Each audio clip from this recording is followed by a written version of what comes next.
በስመ ስላሴ በስመ አብ ወወልድ ወመንፈስ ቅዱስ አሃዱ አምላክ አሜን።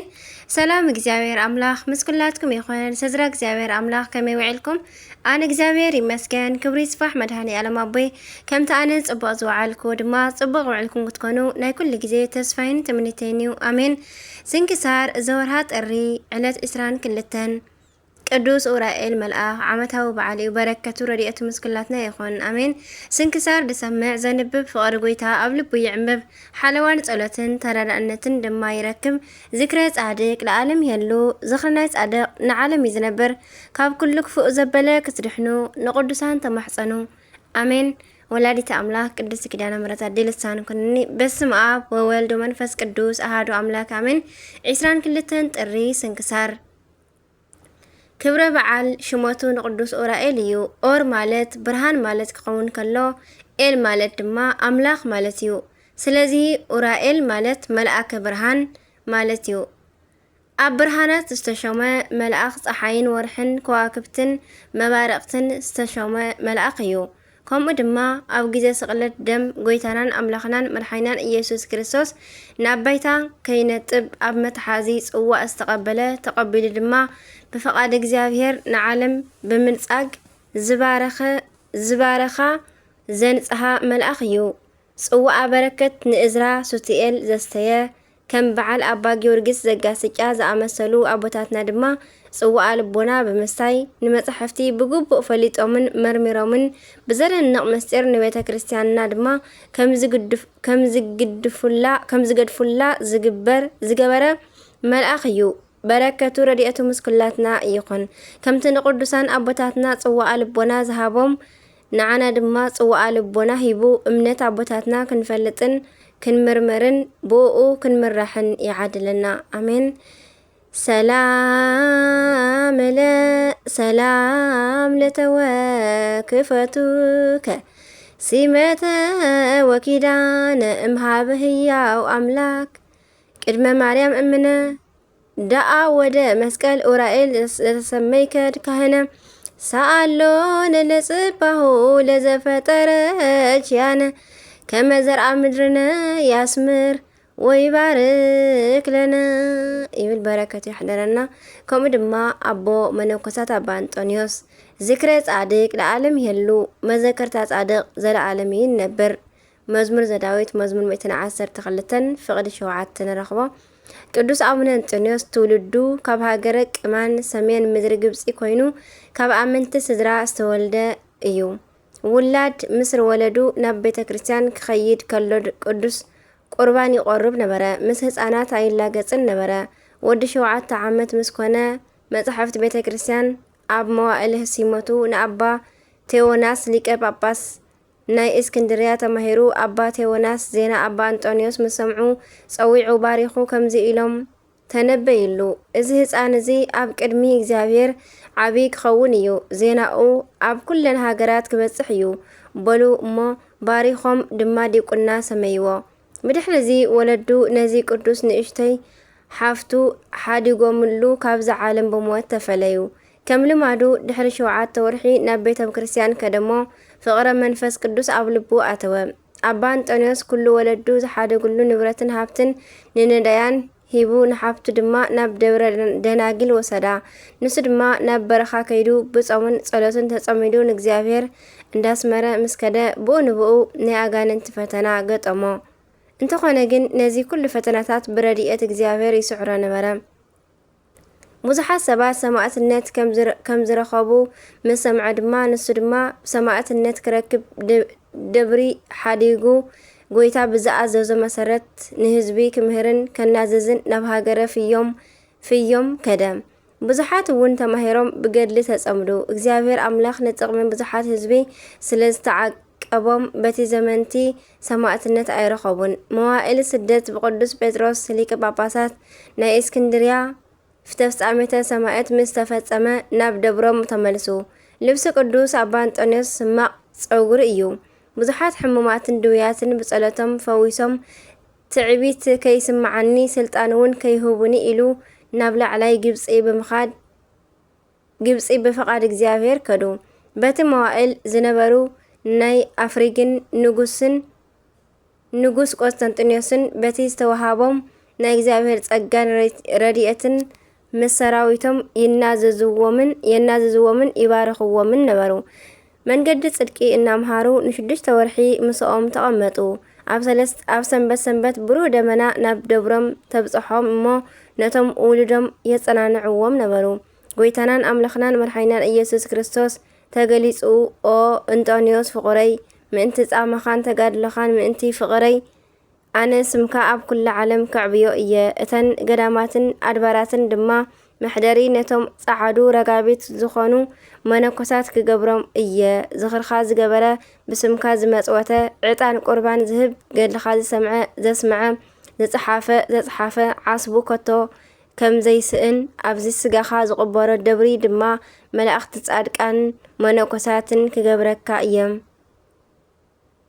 ነቶም ነገስታት ምድሪ ንደብርኻ ገጸ በረኸት ከም ዝህቡ ክገብር እየ ኢልዎም ንሰማያት ዓረገ። ኣባ እንጦንዮስ ኣዝዮም ተሓጐሱ እሞ ብዙሓት መነኮሳት ከም ዝፈርዩን ምእንቲ መወዳእታ ዓለምን ተነበዩ።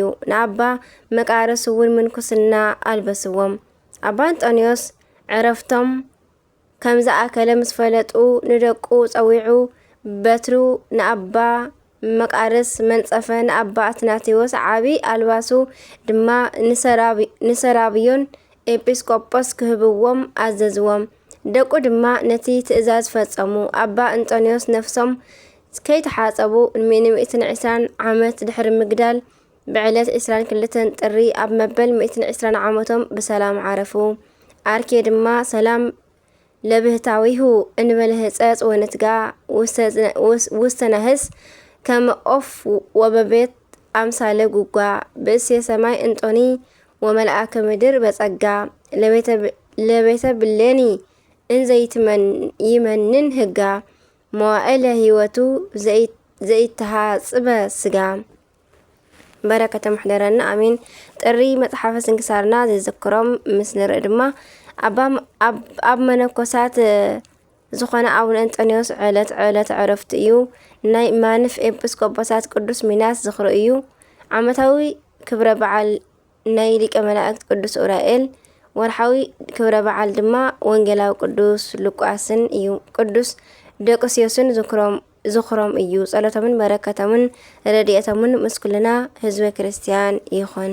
በረከቶም ይሕደረና። ናይ ዕለት 22 ስንክሳር ኣብዚ ፍጸም በረከቶም ይሕደረና አሜን። ከምኡ ድማ ናይ 23 ጥሪ ስንክሳር ንቐጽል። በስመ አብ ወወልድ ወመንፈስ ቅዱስ አሐዱ አምላክ አሜን። 23 ጥሪ ቅዱስ ጊዮርጊስ ሊቀ ሰማዕታት ወርሓዊ በዓል እዩ። በረከትን ረድኤትን ፈጣን ተራዳእነትን ናይ ሊቀ ሰማዕታት ፀሓይ ናይ ሉድ ናይ ሃይማኖትና ኮኸብ ናይ ሃይማኖትና ሓርበኛ ተስፋ ናይ ምድረ ጋዜት ቅዱስ ጊዮርጊስ ምስ ኩላትና ይኹን አሜን። እንቋዕ ድማ ናብ ቅዱስ ጢሞቴዎስ ሐዋርያ ንጻድቅ ንጉስ ቴዎዶስዮስ ንዓመታዊ ናይ ዕረፍቲ በዓል ብሰላም ኣብጽሐና። በስመ አብ ወወልድ መንፈስ ቅዱስ አሐዱ አምላክ አሜን። ቅዱስ ጢሞቴዎስ ሐዋርያ እዚ ቅዱስ ሐዋርያ ሓደ ናይ ቤተ ክርስቲያንና መብራህቲ እዩ። ናብ ክርስትና ዝመጸ ኣብ 4 ዓመተ ምህረት ኣከባቢ ክኸውን ከሎ የእሚኑ ናብ ቅድስና ዘብቅዖ ብርሃነ ዓለም ቅዱስ ጳውሎስ እዩ። ኣብ ግዚኡ ድማ ብዝነበሮ ትግሃትን ተጋድሎን ፍሬ ኣፍርዩ እዩ። ከብዱ ከዓ ብጣዕሚ ሕምሞ ነበረ። ቅዱስ ጳውሎስ ክጽውዖ ከሎ ዝፈትወካ ወደይ ይብሎ ነበረ። ኣብ ኤፌሶን ከዓ ጵጵስና ሸይሙ 2 መልእኽታት ለኣኸሉ። ቅዱስ ጢሞቴዎስ ንቤተ ክርስትና ብዙሕ ዘመናት ኣገልጊሉ ብሰማዕትነት ዓረፈ። ካብ ናይ ሐዋርያ ቅዱስ ጢሞቴዎስ በረከት ክንሳተፍ ጊዜ እንተሃሊና ቅዱስ ጳውሎስ ንወዱ ጢሞቴዎስ ካብ ዝለኣኸሉ መልእኽታት ነንብብ። በረከት ናይ ቅዱስ ጢሞቴዎስ ምስ ኩላትና ይኹን አሜን። ከምኡ ድማ ቅዱስ ቴዎዶስዮስ በዚ ስም ዝጽውዑ ብዙሓት ኣቦ ኣለዉ። ሰማዕታትን ጻድቃንን ሊቃውንትን ነገስታትን ተጸዊዖሙሉ እዮም። ሎሚ እነኽብሮ ቴዎዶስዮስ ዓቢ ዝበሃል እዩ። ዓቢ ቴዎዶስዮስ ኣብ ሮም ዝነገሰ ኣብ 370 ዓመተ ምህረት ኣከባቢ ክኸውን ከሎ ምስ ቤተሰቡ ክርስቲያን ነበረ። እዘን ነገራቱ ከዓ ኣብ ቤተ ክርስቲያን ክዝከር ገበራኦ። ኣብ ናይ ዓለም ታሪኽ ክርስትና ኣብ ኩሉ ግዝኣት ሮም ብሄራዊ ሃይማኖት ክኸውን ኣወጀ። ናይ ቤተ ክርስቲያን ዝዓበየ ካልኣይ ጉባኤ ኣብ ቁስጥንጥንያን ኣብ 381 ወይ ከዓ 373 ዓመተ ምህረት ኣሰናደአ። ካብ ቅንዕነቱ ዝተለዓለ ዝተቐደሱ ቆልዑ ኣፍረየ። ቅዱስ ገብረ ክርስቶስ መርዓዊ፣ ቅዱስ ኣኖሬዎስ፣ ቅዱስ ኣርቃዴዎስ ንቅድስቲ ታኦድራን ደቁ ክኾኑ ከለዉ ኣቡነ ኪሮስ ከዓ ንእሽቶ ሓዉ እዩ። ጻድቅ ንጉስ ቴዎዶሲዮስ ኣብ 390 ዓመተ ምህረት ኣከባቢ ዓረፈ። ኣምላከ ቅዱሳን ስለ ኣቦታትና ክብል ይምሓረና፣ ካብ በረከቶም ይኽፈለና ኣሜን። በረከቶም ሕደረና ኣሜን። ጥሪ 23 ዝኽበሩ ዓመታዊ ናይ ቅዱሳን በዓላት ድማ ቅዱስ ጢሞቴዎስ ሐዋርያን ሰማዕትን ወዲ መዝሙሩ ንቅዱስ ጳውሎስ፣ ካልኣይ ቅዱስ ጌርሎስ ሰማዕት፣ ሳልሳይ ቅዱስ አትናቴዎስ ሰማዕት፣ ራብዓይ ጻድቅ ንጉስ ቴዎዶሲዮስ ዘቁስጥንጥንያ። ወርሓዊ በዓላት ድማ ቅዱስ ዳዊት ልበ ኣምላኽ፣ ቅዱስ ጊዮርጊስ ሊቀ ሰማዕታት፣ ቅዱስ ሰሎሞን ንጉሰ እስራኤል፣ ኣባ ጢሞቴዎስ ገዳማዊ፣ ኣባ ሳሙኤል፣ ኣባ ስምዖን፣ ኣባ ገብርኤል። በረከቶም ምስ ኩላትና ይኹን። ናይ ዕለት 23 ስንክሳር እውን ኣብዚ ይፍጸም።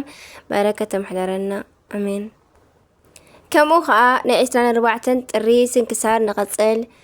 ስንክሳር ጥሪ 24 በስመ አብ ወወልድ መንፈስ ቅዱስ አሐዱ አምላክ አሜን። ሐዲስ ሐዋርያ ፀሐይ ዘኢትዮጵያ አቡነ ተክለ ሃይማኖት ዝመንኮሱሉን ሓደ እግሮም ብብዝሒ ጸሎት ዝተሰብረሉን ዕለት እዩ። አቡነ ተክለ ሃይማኖት ካብ ኣቦኦም ጸጋ ዘአብን ኣዲኦም እግዚአብሔርያን ብዕለት 24 ታሕሳስ ተወልዱ።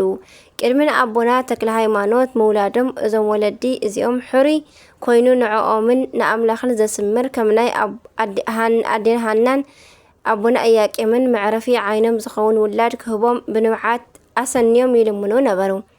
ብሕልፊ በዓል መልአኽ ቅዱስ ሚካኤል ወወርሒ ካህናት ድኻታትን ነዳያንን ዓዲሞም የብልዕዎ ነበሩ።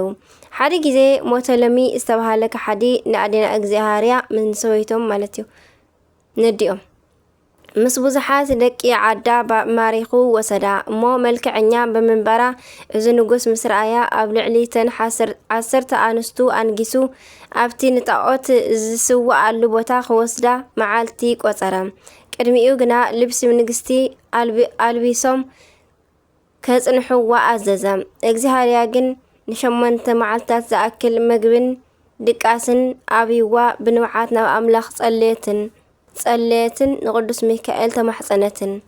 ኮነ ድማ ብፍቃድ እግዚአብሔር ቅዱስ ሚካኤል ፈልዩ ነጢቁ ናብቲ ዝዓጥን ዝነበረ ካህን ሰብኣያ ኣብፀሓ። ካህን ጸጋ ዘኣብ ዓጢኑ ምስ ወድአ ብልቡ ጓል ነገሳት ትመስል ኢሉ እንዳሓሰበ እንከሎ እግዚአብሔርያ ልብሰ ንግስነታ ኣውፂኣ ሰበይቱ ምዃና ነገረቶም።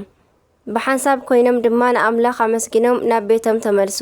እንሆ በታለይቲ ዓምደ ብርሃን ብጎኑ ከዋክብቲ ከቢሮም ብሕልሚ ረኣዩ። በታ ዕለት 24 መጋቢት ኣቡነ ተክለ ሃይማኖት ተጸኒሶም 24 ታሕሳስ ተወልዱ።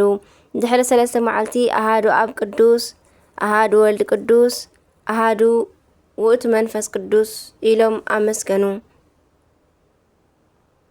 ኣቡነ ተክለ ሃይማኖት ኣብ 7 ዓመት ዕድሚኦም መዝሙረ ዳዊትን 81 መጻሕፍትን ምስ ተምሃሩ ካብ ጳጳስ ኣቡነ ቄርሎስ ማዕርገ ዲቁና ተቐበሉ።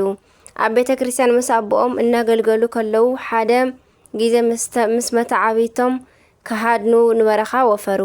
ከምቲ ጎይታናን ኣምላኽናን ኢየሱስ ክርስቶስ ንሃዋርያት ዓሳ ክገፉ ከለዉ ንስኹም ዓሳ ዘይኮነስ ንሰብ ክትገፍኡ ኢኹም ሰዓቡኒ ዝበሎም ንኣቡነ ተክለ ሃይማኖት ከዓ ንስኻ ሃዳናይ ነፍሳት ክትከውን ኢኻ በሎም።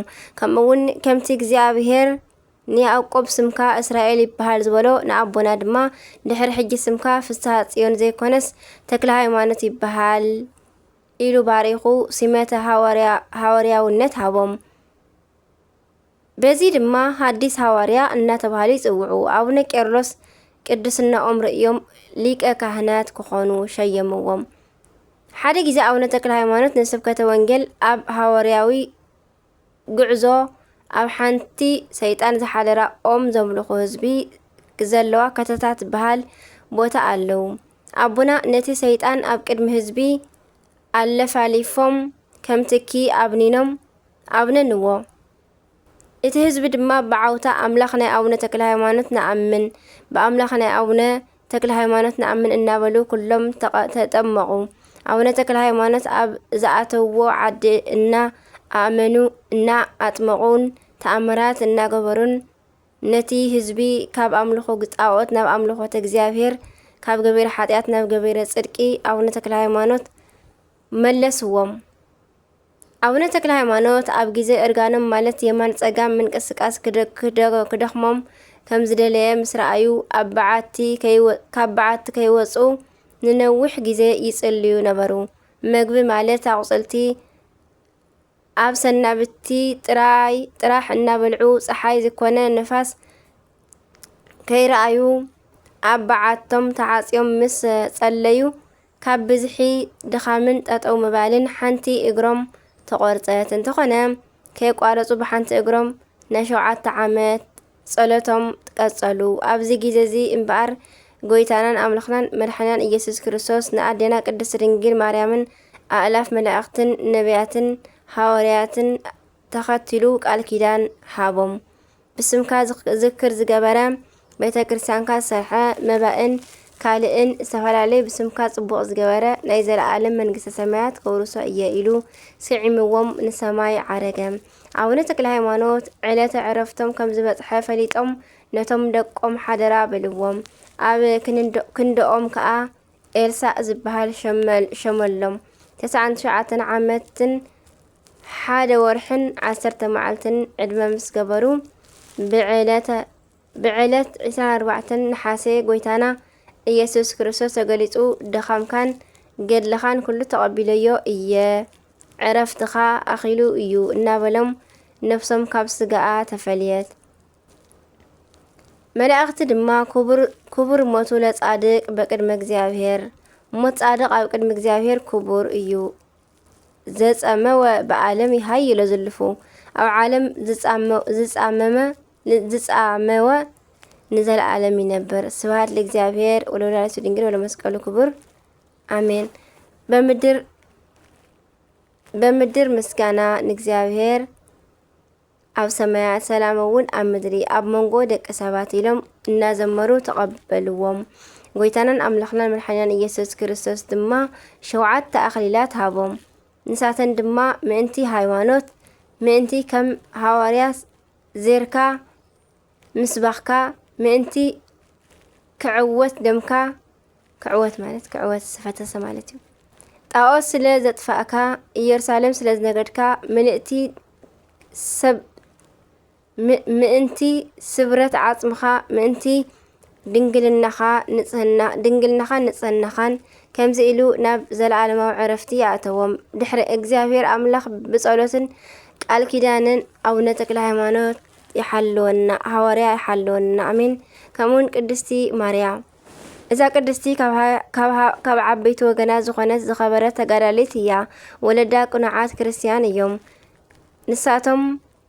ንሳቶም እውን ንማርያ ብሃይማኖትን ብምግባርን ኣዕብዮም ዕድሚኣ ከዓ ምስ ኣኸለ ከመርዕዋ ሓሰቡ። ነገር ግን ቅድስቲ ማርያ ተመርዕያ ኣብ ዓለም ምንባር ስለ ዘይፈተወት እሺ ኣይበለቶምን። ወለዳ ምስ ሞቱ ድማ ዝገደፉላ ብዙሕ ወርቅን ንብረትን ኩሉ ንድኻታትን ንጾሞም ዝሓደሩን ሂባ ካብ እስክንድርያ ወፃኢ ናብ ዘሎ ገዳማት ከይዳ ናብ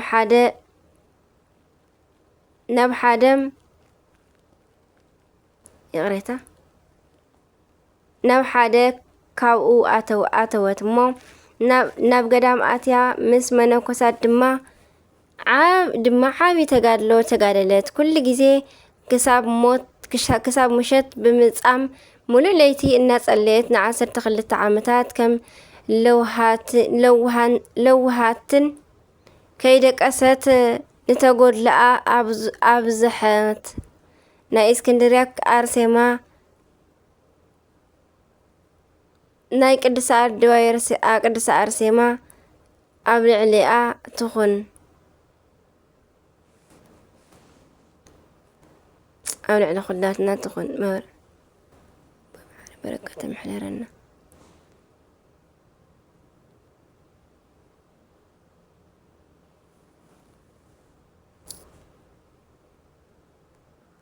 يغريتا بركتنا قدسة دينا مريم مسكولاتنا يخن ናይ ክብሪ ኣስኬባ ምስ ለበሰት ድማ ካብ ጡጥ ባዘቶ ዝተሰርሐ ልብሲ ኣብ ልዕሊኣ ለበሰት ብዓታ ክትዓፁ ድማ ወሰነት ነዚ ሓሳባ ትፈቕደላ እንተኾይና ናብ እመምኔታ ከይዳ ትጽቡቕ ፍቓድ ሓተተታ እሞ ንሳ ድማ ፍቓደትላ ድሕሪዚ ድማ ቅድስቲ ማርያ ንበዓታ ዓፀወት ናይ ዕለት ምግባ እትቐበለሉ ንእሽቶ መስኮት ቀደደት እሞ ቅዱስ ስጋኡን ክቡር ደሙን ድማ ድብኡ ትቐበል ነበረት ኣብታ ውሽጢ በዓታ ድማ ን22 ዓመታት ዓፅያ ነበረት ኣብዚ ኩሉ ግዜ ድማ ቆይማ ትጽሊ ኣብ ግዜ ድቃስ ከዓ ንእሽቶ ትዕርፍ ለይቲ ኩሉ ድማ ቆይማ ትሓድር ኣብ 2 መዓልቲ ብማይ ጥራይ ዝረሓሰ እንጀራ እናተመገበት ነበረት ዓብይ ጾም ኣብ ዝመፀ ግዜ ድማ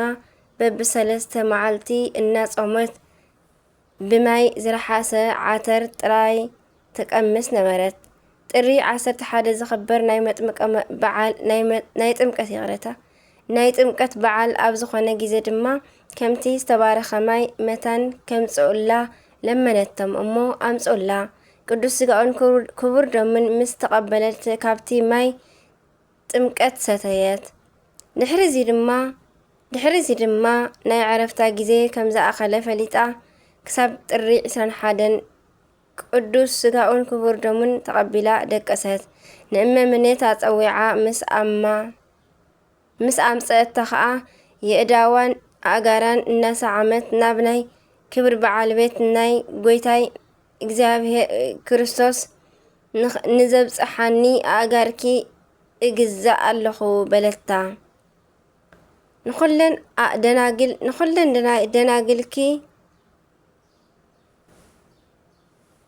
ንኹለን ደናግል ኣፀዊዓ ድማ ተሳለመተን ድሕሪ 3 መዓልቲ ኩለን ተመሊሰን መፅየን ክበፅሓኣ ለመነተን እዚ ድማ ኣብ ጥሪ 24 በዝለማዓንቲ እዩ ንሳተን ድማ ከምቲ ዝለመነተን ኣብ ሳልሳይ መዓልቲ ተመሊሰን እንተመፃ ንቅድስቲ ማርያ ዓሪፋ ረኸብኣ ብክብሪ ገኒዘን ከዓ ምስ ዓስኬረን ናይ ደናግል ኣንበረኣ ረድኤት በረኸታ ይሕደረና ብጸሎታ ይምሓረና ኣሜን እጭገ መርሓ ክርስቶስ እዞም ጻድቕ ድማ ናይ ኩለን ገዳማት ኣቦ እናተባሃሉ እውን ይጽውዑ እዮም ትውልዶም ሽዋ መራቤቴ ሚዳ ክኸውን ከሎ ንገዳማት ብዙሕ ዝደኸሙ ኣቦ እዮም ብፍላይ ድማ ብጣዕሚ ዝፍለጥሉ ሓደ ገድሊ ኣለዎም እዚ ድማ ከም ነዳይ ኮይኖም ለሚኖም ንዝረኸብዎ ነቶም ጾሞም ዝሓደሩ ብምምጽዋት ይፍለጡ ካብ ሃብታማት ለሚኖም ዝረኸብዎ ንድኻታት መጽዊቶም በተስተረፈ ድማ ቤተ ክርስቲያን ይሰርሕሉ ነበሩ ኣደናቂ ገድሎምን ዓጽሞምን ኣብ ደብረ ሊባኖስ ይርከብ ኣብ ትግራይ ድማ ዓብይ ገዳም ኣለዎም ዕረፍቶም ከዓ ጥሪ 24 ክኸውን ከሎ እቶም ህዝቢ ግን ዘኽብርዎ ንበዓል ልደቶም እዩ ረድኤትን በረኸትን ይሕደረና ብጸሎቶም ይምሓረና ኣሜን በረከቶም ይሕደረና ኣሜን ጥሪ 24 ዝኽበሩ ዓመታዊ ናይ ቅዱሳን በዓላት ድማ ቅዱስ አቡነ ተክለ ሃይማኖት ቅድስቲ ማርያ ግብፃዊት ዓብይ አባ ቢፋ አባ አብሳዲ ቀሲስ ቅዱሳን ጻድቃን ሐውዜን ወርሓዊ በዓላት ድማ አቡነ ዮሐንስ ዘክራን ገብርኤል ጣና ቅድስቲ አድና ክርስቶስ ሰምራ ከዓ በረከተ ይሕደረና ቅዱስ ቶማስ ዘመርዓስ ቅዱስ ሙሴ ጸሊም ቅዱስ አጋቢጦስ 24 ካህናተ ሰማይ በረከቶም ይሕደረና 24 ጥሩውን ኣብዚ ፍጸም በረከት ረድኤት ናይ ኩሎም ቅዱሳና ምስ ኩላትና ይኹን ካብ ምስጋና እግዚአብሔር ካብ ስንክሳር መንባቦም ምስምዖም ኣይፍለየና አሜን ዝወደቀ ዝነጠበ ቃል ይኹን ፊደል ዜማ በአፈ ቅዱሳን ትጓን መላእክት ተአረመል አሜን ወአሜን ኩሎም መላእክት ሰማይ አቡነ ዘበሰማያት የተቀደስ ስምከ ትምጻእ መንግስትከ ወይኩን ፈቃድከ በከመ በሰማይ ከማሁ በምድር ሲሳየነ ዘለለዕለትነ ሀበነ ሆዲለና በሰነ ወጀጋየነ ከመንህነኒ ንህድግ ለዛ በሰለነ የታባን ጊዜ ወስተመንቶት አላትነነ ወባልሃንን ኩሉ ኩስ መዛእከ መንግስት ኃይሉ ስብሐት ለዓለም ዓለም አሜን። በሰላም ቅዱስ ገብርኤል መልአከ ወዘቲ ማርያም ሰላም ለቺ ድንግል በልናቸው ድንግል በስጋቸው እግዚአብሔር ጽባ ሰላም ለቺ ቡሩክት አትማነ ዙሩ ኮራከርስኪ ተፈሲፍ ሴት ኦማራም ተጸጋም ተወዳሰ መለተ ሞገስ መለተ ኩሉ ለወዲ እግዚአብሔር ምስለኪ ሰአሉ ጸልሊ ምህረታ እንቲ አን ምህረተ ኩሉ አን ምህረተም ድራቃዚ ሀበ ፍቅር ወልች ኢየሱስ ክርስቶስ ከመይ እስራኤልን ሀጣውን ተማይጸነግ ተማጸነግ ክራንቺ ስብሐት ለእግዚአብሔር ወለወላዲቱ ድንግል ወለመስቀሉ ክቡር አሜን አሜን ለይኩን።